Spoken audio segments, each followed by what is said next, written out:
In the radiant embrace of a July morning in 2024, Buckingham Palace stood as a timeless beacon of tradition, its golden stonework gleaming under a sky kissed by dawn's first light. The gentle chime of distant church bells weaving through the air like a sacred hymn. The palace grounds buzzed with life. A vibrant tapestry of tourists clutching cameras, children waving miniature Union Jacks, their laughter mingling with the scent of polished brass, summer blooms, and the faint warmth of London's awakening streets. Amid this lively scene, Corporal Thomas Bennet, a Queen's Guard, stood at his post, his scarlet tunic a vivid contrast against the ancient stone, his bearskin cap casting a shadow across a face softened by compassion, yet sharpened by vigilance. His rifle rested steady in his hands, but his gentle brown eyes, framed by faint lines of care, scanned the crowd with a quiet intensity, trained to see beyond the ceremonial splendor. Then, a silent plea, a girl's subtle gesture, fist to chest, stopped him in his tracks, a cry without sound that pierced the morning's joy and demanded action. For those of you who felt the pull of duty, the instinct to protect the vulnerable, or the quiet courage to act when no one else does, the Queen's Guard are more than ceremonial figures in scarlet. They are a symbol of heart, as enduring as the values you've cherished through years of care, like the memory of a kind deed that changed a life, the warmth of helping a stranger in need, or the resolve to stand as a shield for the innocent. Why did Bennett drop his rifle for a child's silent signal? Subscribe now to uncover the truth behind his courage, and join us in celebrating stories of compassion that ripple far beyond the palace walls, inspiring hope and change across communities. Corporal Thomas Bennet was a man of quiet strength, his lean frame and steady hands carrying the unseen weight of 9 years in the British Army, from the war-torn streets of Mosul in Iraq to the volatile borderlands of Jordan. Attrite his boyish features, framed by close-cropped auburn hair just visible beneath his bearskin cap, belied the depth of his experience guiding families to safety through sniper alleys, comforting children in refugee camps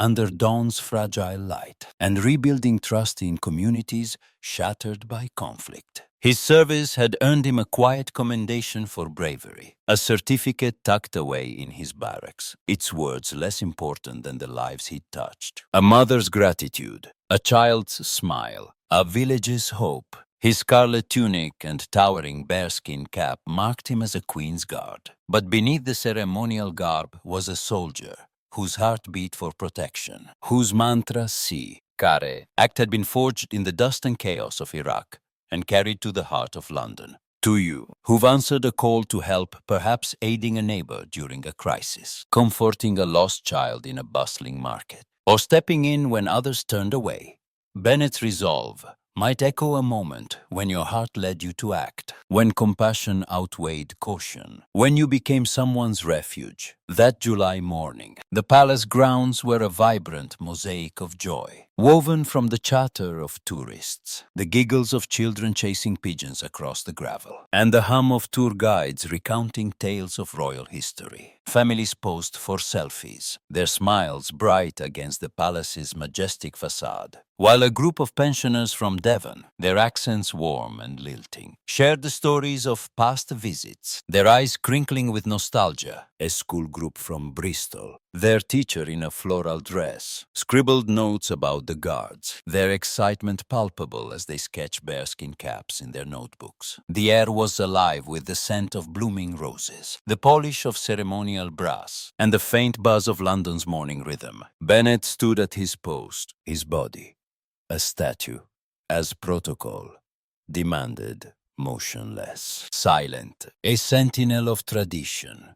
But his mind was a whirlwind of vigilance, his eyes sweeping the crowd with a precision honed in Iraq, where he'd learned to spot fear in a fleeting glance, to read danger in a subtle posture. In Dwatidi Inos, he'd found a girl, Noor, lost in a bombed-out market in Mosul, her eyes wide with terror as she hid behind a shattered stall. His gentle words, "You're safe with me," had coaxed her to safety, her mother's tearful embrace. A memory that steadied him now, a beacon in the routine of ceremonial duty. His gaze settled on a girl standing apart from the festive crowd, her small form dwarfed by a woman's tight grip. Her presence, a quiet dissonance in the morning's cheer. She was about 7, her dark curls loose under a pink headband, her matching dress neat, but her posture tense, as if braced against an invisible storm. Sophie, he'd later learn her name, stood beside a woman, Margaret, whose hand clasped her shoulder with a firmness that made Bennett's stomach knot. Margaret's navy coat was crisp, her smile practiced, her auburn hair pulled into a tight bun, but her eyes were sharp, her grip controlling, her body angled to shield Sophie from the crowd's view, as if guarding a secret. Sophie's face was pale, her lips trembling, her hazel eyes darting with unease, searching the sea of tourists until they locked onto Bennett's scarlet tunic, a beacon of hope in her silent fear. Something felt off, a gut instinct Bennett trusted, forged in moments when hesitation could cost lives. When Sophie shifted, reaching for a dropped ribbon that fluttered to the ground, her sleeve slipped, revealing a faint bruise on her arm, a shadow of fingers, faint but unmistakable, a mark that didn't belong on a child's skin. For you, who've sensed trouble in a fleeting moment, perhaps noticing a stranger's fear in a crowded shop, a child's hesitation at a playground, or a situation that screamed wrong in the pit of your stomach. Bennett's alertness might recall a time when your instincts flared, when the world slowed and your heart demanded you move, when silence was no longer an option. Margaret leaned close to Sophie, her voice low but sharp, her words carrying to Bennett's trained ears over the crowd's chatter. "Stay near, we're okay." Sophie nodded, her head dipping in forced compliance, but her eyes told a different story wide. Pleading, a silent scream trapped behind a fragile facade. Her small hand moved, deliberate and slow, fist to chest, twice a signal Bennett recognized from his community training in Jordan, where he'd worked with aid workers to protect vulnerable children. It was a distress code taught in crisis programs, a gesture that meant "I need help," a cry without sound that pierced the morning's festive hum. The crowd didn't notice, their cameras trained on the palace, their laughter drowning the moment. But Bennett saw, his heart lurching, his duty clearer than any protocol etched in centuries of tradition. Stand still. Speak not. Engage only in extremis. Margaret's grip tightened, her smile faltering as Sophie's gaze lingered on the guard, her fingers digging into the girl's shoulder. A silent command to stay quiet. Bennett's training flashed through his mind, signs of coercion, controlling posture, forced compliance. A child's fear masked by obedience. Signs of harm, bruises, withdrawal, eyes that beg for rescue. He recalled Noor, her silent plea in that Mosul market, her small hand trembling as she reached for his, and knew he couldn't wait, couldn't let Sophie's signal fade into the crowd's noise. Bennett acted, his decision instantaneous, his body moving with the grace of a man who'd navigated chaos under fire. He set his rifle down, its clatter echoing against the palace stone like a thunderclap, a sound that silenced the crowd's murmurs and drew every eye. He vaulted the low barrier with the agility of a soldier trained in urban combat, his bearskin cap steady, his scarlet tunic a blur of motion that cut through the morning light. The tourists gasped, their phones raised, their voices a mix of shock and awe. "He's moving." "Is that allowed?" "What's happening?" Bennett crossed the grounds in long, purposeful strides, his eyes locked on Sophie, his voice calm but firm, carrying the quiet authority of a man who'd led families to safety. "Let's step aside." Margaret hesitated, her grip tightening on Sophie's shoulder, her voice sharp with a forced calm. "She's with me." "Officer, there's no issue here." But Bennett saw Sophie's signal, her trembling lips, the faint bruise on her arm, the truth in her hazel eyes that pleaded for rescue. "She needs support," he said, his tone unyielding, his body positioned to shield Sophie, his presence a quiet fortress against Margaret's control. Memories surged. Iraq, 2011. Finding Noor, in that shattered market. Her small hand grasping his as he led her through rubble to her mother's arms. Her mother's tears a weight he still carried, a reminder of why he served. Sophie's signal was Noor's echo, a call he couldn't ignore, a duty that transcended protocol. The crowd erupted in whispers, their phones capturing every second, the moment unfolding like a scene from a film. Videos spread across X like wildfire. Clips titled "God Saves Girl" and "Hero in Red" trending within minutes. Hashtags Royal Heart, Buckingham Kindness, lighting up feeds from London's bustling streets to the quiet villages of Kent. An elderly woman, Mrs. Eleanor Clark, stood among the tourists, her floral scarf bright against her white blouse, her eyes warm with pride as she watched Bennett, a retired librarian from Sussex. Her hands trembled as she clapped, her voice carrying to nearby tourists. Bless him, he's got heart. The crowd parted as Bennett gently guided Sophie and Margaret toward a quieter corner near the palace gates, his hand light on Sophie's shoulder, his eyes scanning for any threat. She signaled for help,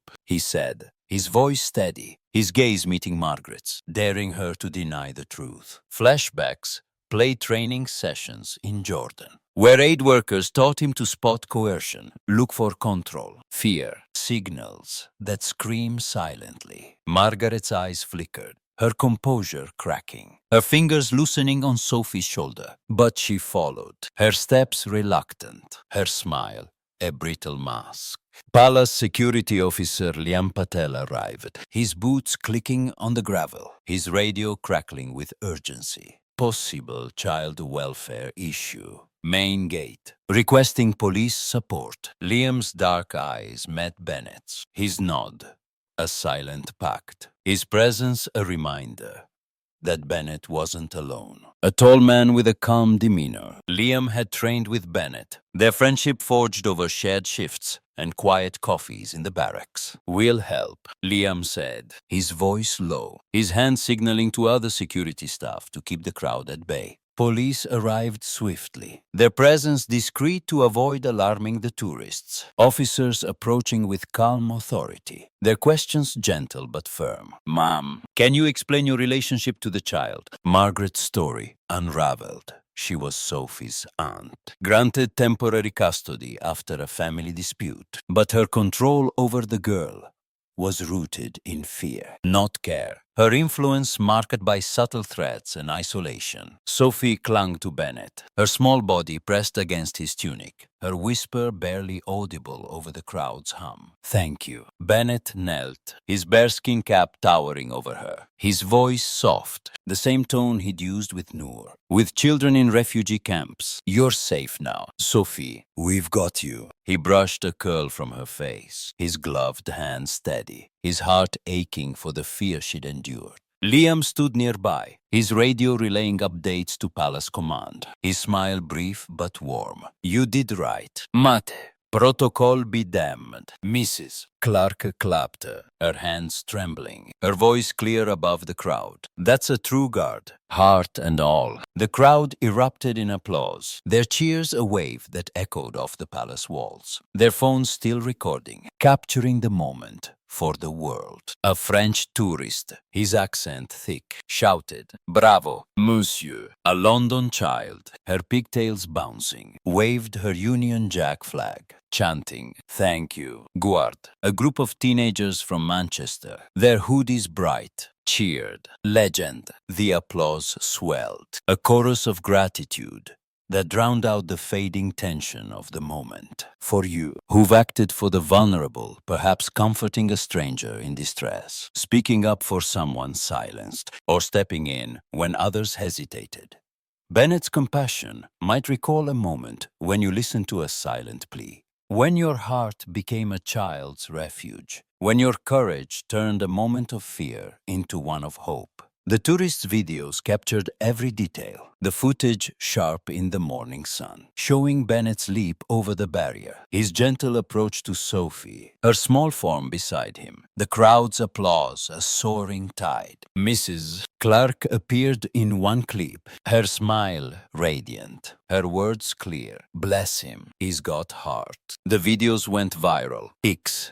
Alight with post. Guard's kindness wins, and he saw her signal. Comments flooded in, a chorus of awe and gratitude. Risked his post for a kid he didn't know. This is what guards should be. Proud to be British today. A Glasgow barista tweeted, "Watched it on my break, cried for Sophie, and cheered for the guard." A Bristol nurse wrote, "I look for signals in my ward now, because of him." A Cardiff teacher shared, "Showing my class this tomorrow, kindness in action." The online storm reached Bennett's barracks by noon, his mates crowding around a phone, their laughter warm, but their eyes serious. "You're a bloody hero," Tom, one said, slapping his back. But Bennett only shrugged, his thoughts on Sophie, on the bruise he'd seen, on the signal he couldn't ignore. Letters poured into Buckingham Palace, envelopes bearing stamps from Kent to Cardiff. Their words, a tapestry of gratitude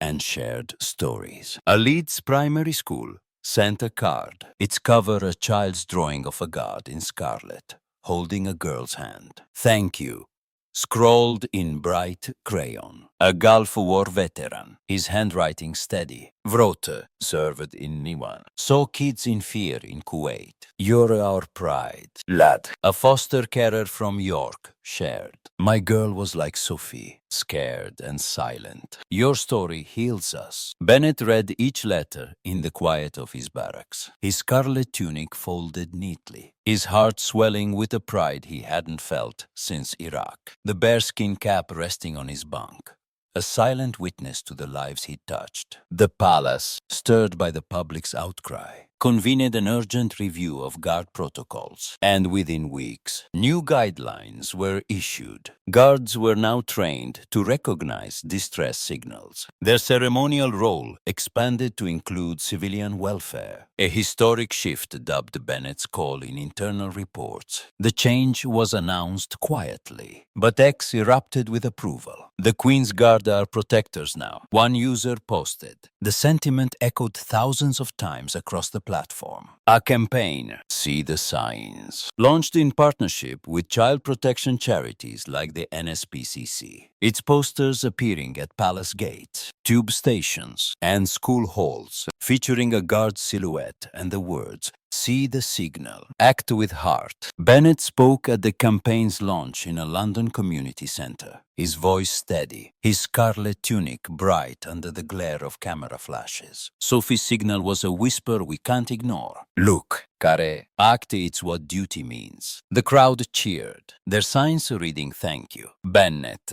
their support a wave that carried the campaign's message nationwide, from bustling city centres to quiet coastal towns. For you, who've sparked change in your own world, perhaps by challenging a workplace policy, inspiring a community to care, or acting when others stood still.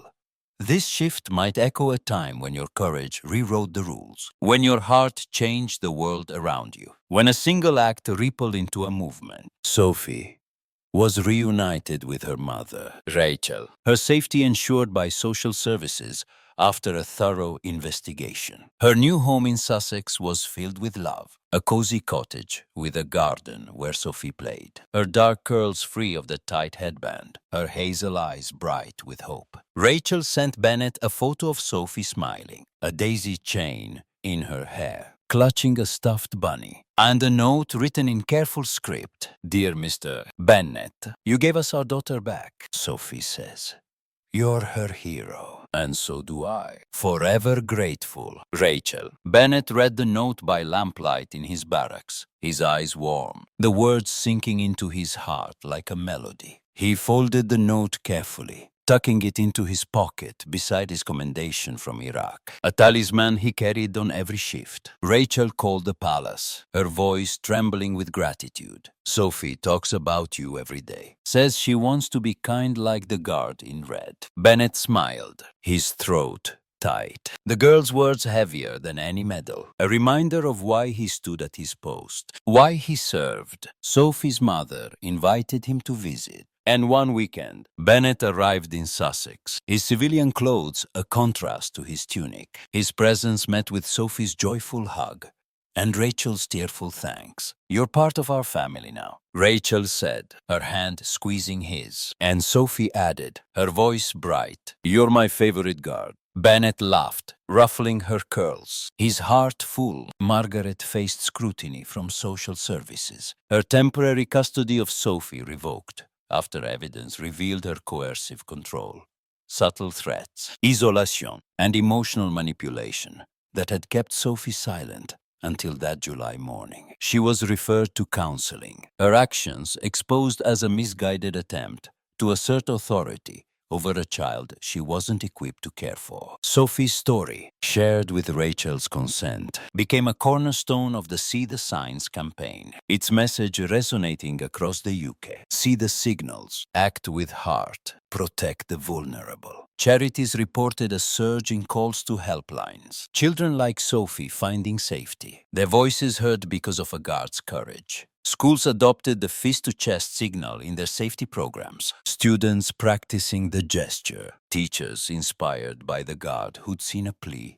in a crowded moment. A head teacher in Brighton wrote to Bennett, "Our kids know they can signal for help because of you." Churches, from small Cornish chapels to Grand York cathedrals, held services on protection. Their congregations filled with people like you, who saw in Bennett a reflection of their own struggles to notice, to care, to act. A Bristol priest shared, "Your story reminds us to see the invisible, to hear the silent, to be the help a child needs." Ex post multiplied, with the Royal Heart joined by See the Signs, users sharing stories of action and survival. A Manchester teen tweeted, "Told my teacher about my uncle's anger. Because of Bennett's story, I'm safe now." A London social worker posted, "Trained our team to spot fear. Thanks to the guard who saw Sophie signal." A mural appeared in Shoreditch, vibrant and bold, depicting a guard in scarlet and a girl with a fist to her chest. The words,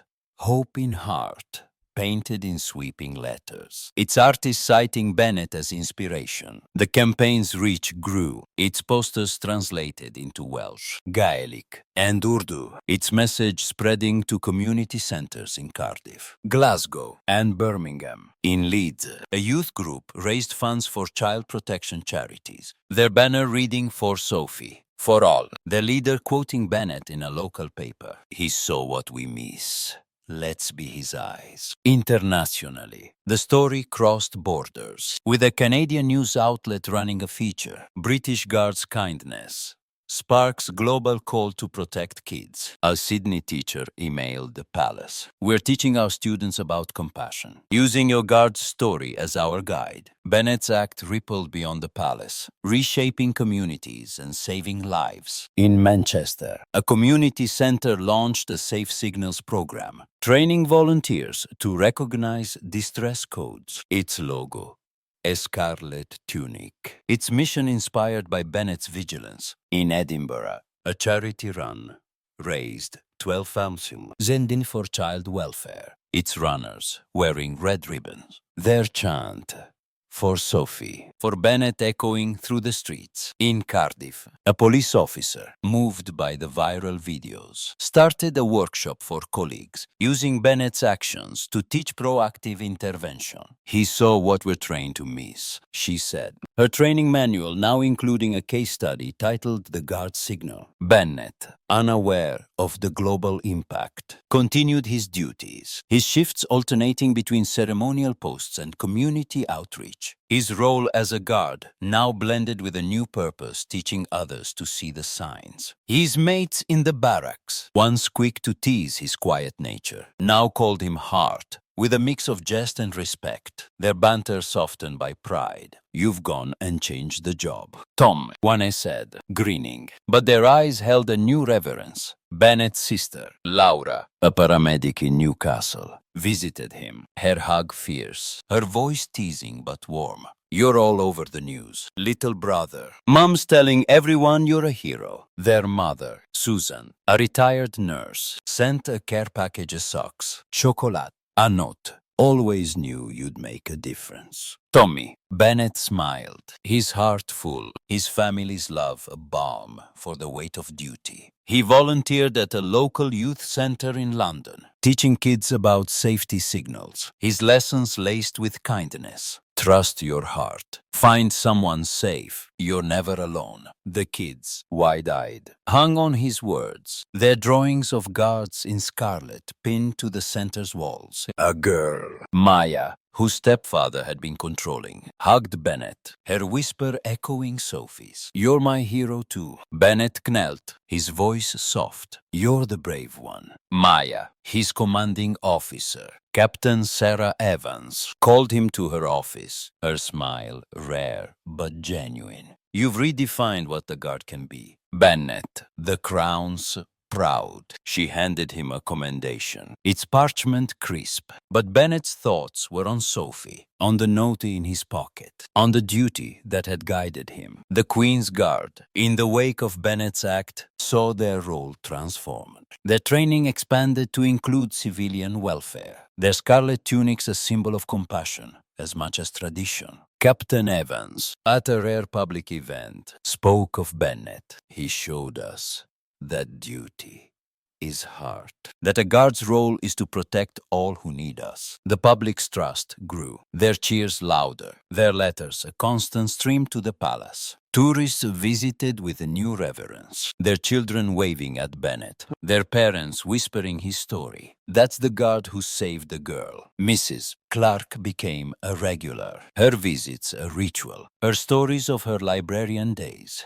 a bridge to Bennett's own. Her homemade jam a barrack staple. You did us all proud, dear, she'd say, her eyes bright. Her husband, George, nodding in agreement. Liam, now a close friend, share a tea in the barracks. Their plans for a charity walk growing. Their goal to fund child welfare programs. Their friendship, a light in the routine of duty. We're a team now, hero. Liam teased, his grin infectious, his respect for Bennett a bond forged in that July morning's crisis. Bennett stood at his post in the quiet of another morning, the palace aglow under a canopy of dawn light, its flags fluttering in the breeze. Sophie's note, creased from carrying, rested in his pocket, its words a steady pulse. You're my hero. He thought of Noor, of Maya, of every child whose fear he'd eased, whose trust he'd earned. The tourists passed,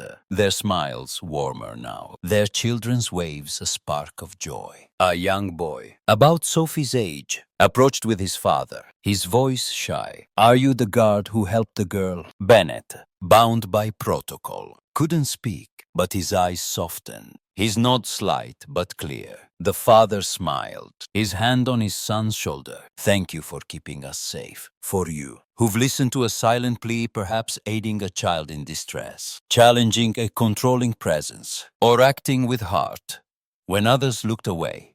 Bennett's story is a call to remember the power of compassion, the strength of action, the courage to see a signal and move. His act invites you to share your own stories with your family, your friends, your community, over a cup of tea, in a letter, at a gathering where memories are woven into hope. Write them, tell them, let them live in the spaces where love takes root. The ripple of Bennett's act continued, reshaping communities, inspiring action, saving lives. In Birmingham, a social worker launched a support group for children in foster care. Its meetings filled with kids sharing their fears and dreams, their hope sparked by a guard's kindness. In Glasgow, a charity run raised 15,000 for child protection. Its runners, wearing scarlet ribbons, their chant for Sophie, for Bennett echoing through the city. In London, a mural in Camden depicted a guard and a girl, fist to chest, the words hope in heart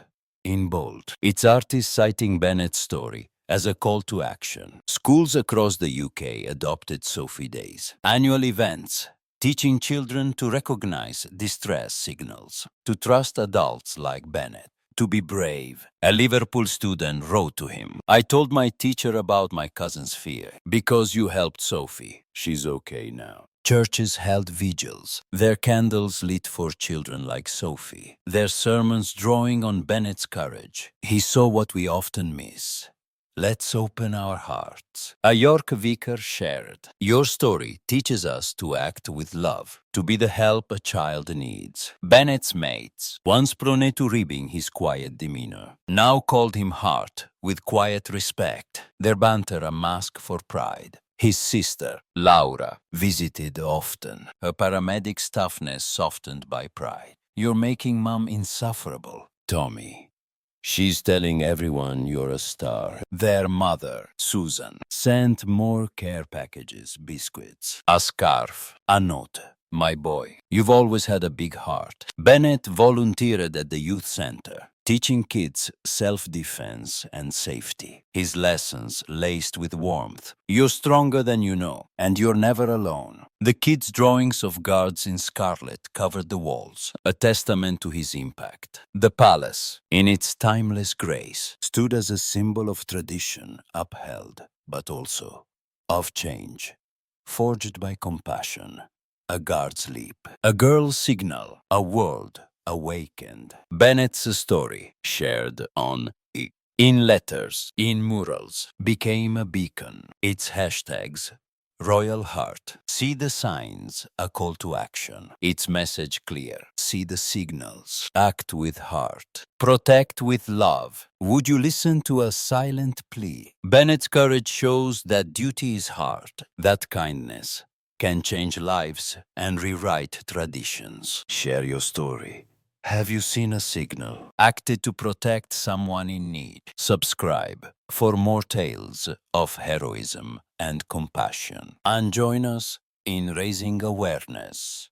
See the signs. Act with heart. Protect with love. Click the notification bell to stay updated. And share this story with someone who believes in the power of compassion. In a guard's calling that shines with hope beyond the palace gates, let's honor the duty that listens, the courage that acts, and the love that saves. In a story that echoes through time, a testament to the heart of a guard who saw, cared, and changed everything.